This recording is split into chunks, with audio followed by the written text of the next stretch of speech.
King and Queen of the Ring on Saturday. We all, again, like I just said, we talked about the Rumble, 5 matches, shorter card. That's exactly what the show is. This might be the new trend going forward. This is a trend I can get behind. Not 2 nights for every pay-per-view on the calendar, the Big Four, whatever. I like the idea of the smaller B shows being only 5 or 6 matches. Backlash was 5 matches. I thought that was a great B show. I don't know if this one's going to match up, but I do think it will be a very good show. So we have the finals of the King and the Queen of the Ring tournaments and 3 championship matches. So we'll start with 2 of the title matches first, King and Queen of the Ring, and then get to the main event. But we have Sami Zayn defending the Intercontinental Championship against Chad Gable and Bronson Reed. So Gable beat Zayn on Monday. He went heel about a month ago. He still has Otis with them and Maxine and Akira or whatever. They haven't turned on they haven't turned on him yet. Otis did attack Sami on Monday, but he didn't turn heel with him. He did actually apologize to Sami after the fact backstage. So is this where and should this be where Chad Gable becomes champion? I don't think Bronson Reed becomes champion. I think he just might get pinned here, which is a shame. I like Bronson, but I don't think he's winning. I think either Sami retains by pinning Bronson or Gable becomes champion. I'm still kind of torn, so I'm going to throw it to you first. Who do you think comes out on top here, as I always do? Yeah, this is a tough one. I think it's either Zayn or Gable. With Zayn losing on Raw, I feel like there's a good chance he wins here.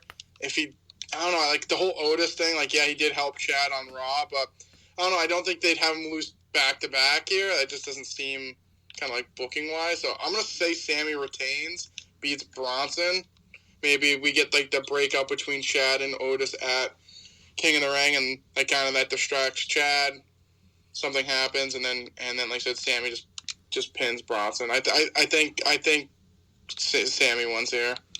You know, I had Chad Gable going over because I've said in the last couple of weeks, I think it'd be stupid if he continues to lose when it matters most in these championship matches. I mean, I feel like I'm talking about Jey Uso right now, but Gable's a bit different because he did go heel. It's not like he still needs to go heel or complete the heel turn like Liv Morgan. He already went heel. He already lost to Sami before Mania in that gauntlet match. He lost to Sami coming out of Mania. He kind of needs to win the championship for this heel turn to be worthwhile. But I just feel like when he wins the championship, it should be at a point where the creeds are also ready to turn, which could happen on Saturday. I think it could. But I don't know if they're at the point in the story yet where they're ready to pull the trigger on that. So I'm going to say Sami Zayn retains too. I just don't know how you justify giving Gable another shot after losing a month ago and losing here. I know he wouldn't be pinned in our scenario. I agree with that. I just don't know if you can drag this on by having him lose again, only to lose it or only to win it at Clash of the Castle or something like that. So I am going to go Sami. You kind of convinced me with Sami losing on Monday. I agree. I thought that was weird. I was glad that he did lose to Gable, but kind of makes me think Gable's not winning on Saturday by having Sami pin Bronson. So I agree with you on that. Becky Lynch and Liv Morgan for the Women's World Championship. Another instance of Liv losing a lot whenever it matters most in these championship matches. She really needs a win. I know Becky's only been champion for a month, but she can lose here and it really wouldn't matter. She's bulletproof booking-wise. So I'm going to go with, if Gable's not going to win, I have Liv Morgan going over, and we have a new champion. But what do you say?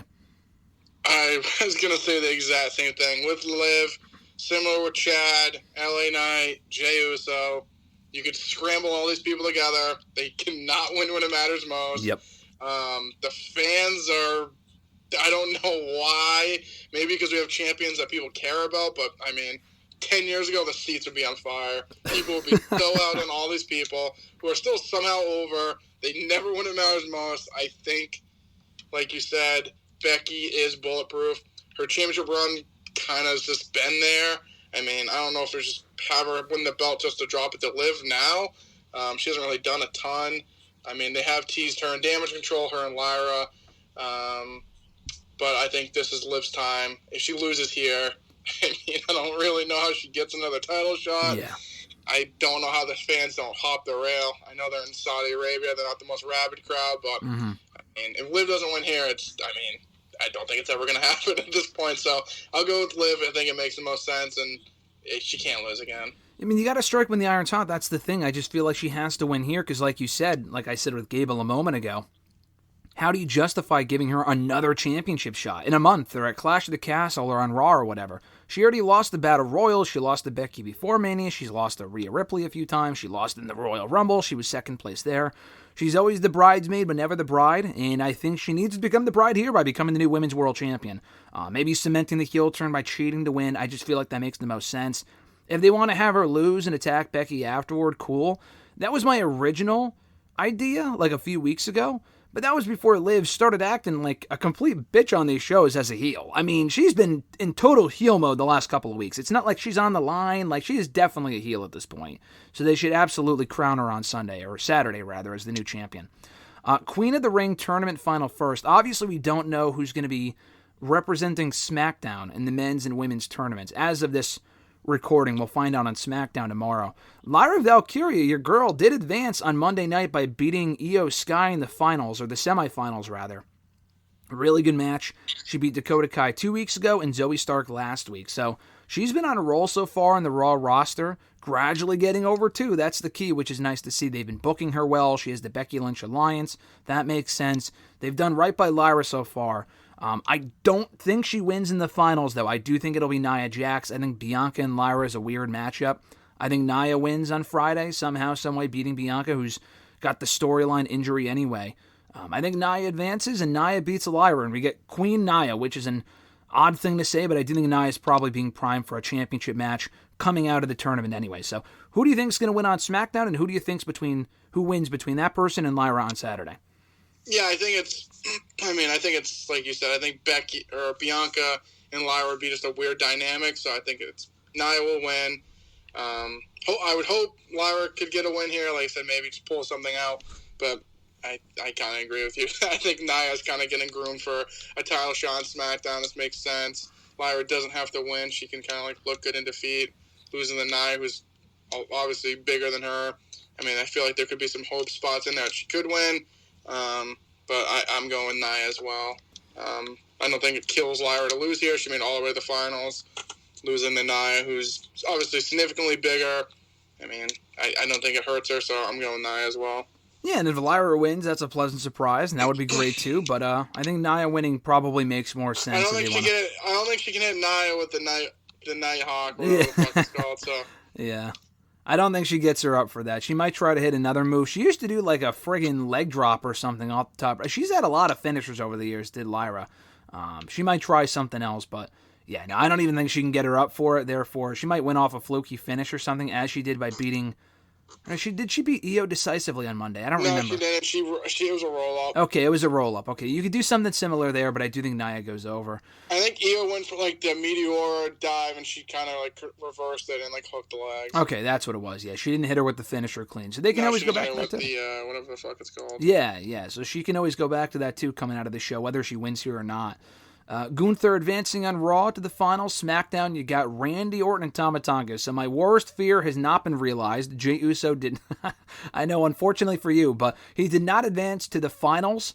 We are not getting Jey Uso and Tama Tonga. It is not a Jey Uso issue. I just don't like the idea of Tama Tonga and Jey Uso in the finals. No thanks. We aren't getting it, so I'll stop complaining. We got Gunther and either Orton or Tonga. Obviously, it's going to be Orton. You know, this one is a bit more predictable, but they could have Orton win. I mean, Orton has done everything but win King of the Ring. Maybe they can have him win and set up to face Cody at the next show or at a future show. I think Gunther is winning. He's my pick. But I wouldn't completely count out the possibility of Randy Orton winning the tournament. So, who do you got going over on Friday, and who do you got going over in the finals? Randy's going to beat Tama Tonga on SmackDown. Tama Tonga versus Gunther doesn't even make fucking sense. So no to that. That just is dumb. So I would not do that. Then Randy and Gunther in the final.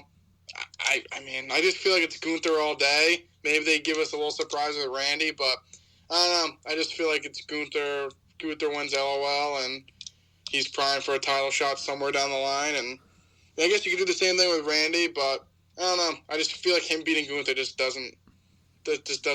My brain doesn't make that sound right. So yeah, I'm going with Gunther. I think Gunther can hang his hat on this for a little bit. Orton will be, busy regardless. He can do the bloodline thing for another little while with Owens and Tama Tonga and shit coming out of the show. So I think Gunther wins, and I think he should. The main event is probably the most predictable match in the show, but I saved it for last anyway. Cody Rhodes and Logan Paul for the undisputed WWE Championship. So in a correction from last week, I didn't get this wrong. They did bill it as a champion versus champion match, but on SmackDown, they updated the stipulation to say, Logan Paul said it during which point, my championship is not on the line. So If they did that intentionally 2 weeks ago and made it vague on purpose, because they wanted to save Logan Paul saying, oh, my championship's not on the line. They wanted to save that for the contract signing, then I think job well done. If they did, correct course because they saw people saying this makes no fucking sense, then that's even better. I think that's great. So either way, I think we are only getting the World Championship on the line, as we should. The United States Championship should not be up for grabs. Logan Paul did confront LA Knight backstage on SmackDown last week, so they are planting the seed slowly but surely for that match down the road. Cody Rhodes wins here. I mean, there's no doubt about it. Any other thoughts on this matchup? Oh, I was going to say Logan. Just kidding. Like you said, Cody wins. Like you said, predictability is not always the worst, but I don't know. This is so predictable that I feel like it's kind of dumb. But Cody wins here. LOL. Hopefully we get LA Knight and Logan Paul at SummerSlam. I agree, if not before then. Cleveland would make sense, and Logan Paul's from the area. He might not wrestle again until then, but it would make sense on that show.